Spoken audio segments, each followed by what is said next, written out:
All right, so the first thing I notice, we're finding the values of x and y. I have this angle here that's 112, and I have this one here that's 7x plus 7. Those two are vertical angles, so my equation is going to be 7x plus 7 equals 112 because these two are congruent to each other. To solve for x, we're going to subtract 7 from both sides, and we get 7x equals 112 minus 7, which is 105. And if I divide by 7, we get x equals 15 as my first answer. You could go ahead and plug in x here and make sure it equals 112 to double check, but you definitely don't have to. But if you're worried about getting it wrong, it's a nice way to check your answer. For y, I notice I have this angle here, which is 4y, and this one here that's 112. Together, they form a straight line, so if I add them, they will equal 180. So my equation is going to be 4y plus 112 equals 180. To solve, we're going to subtract 112 from both sides.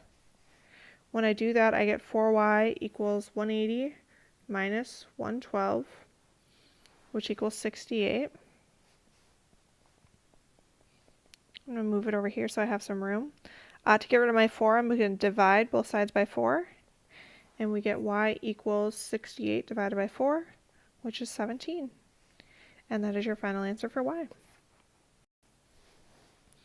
Alright, for 32, we have another pair of kissing v's here. The first one is 5x plus 7. The second one is 6x minus 13. Remember, these two angles are going to be the same size. So my equation is going to be 5x plus 7 equals 6x minus 13, and then we're solving for x. I'm going to start by subtracting 5x from both sides. When I do that, I get 7 equals x.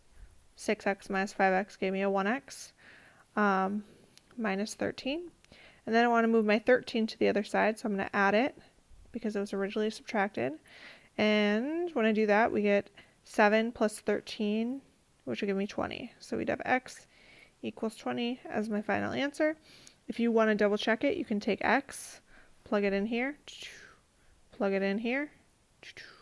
You should get the same number. If you don't, we did something wrong, and you should double check your math. For the last one, it says the measure of angle 1 equals 120. Find the measure of angle 3. So how big is angle 3 going to be? Those two again are vertical angles, or kissing v's. So they're congruent, or they're the same size. So angle 3 also has to be 120. So angle 3 equals 120 would be your final answer.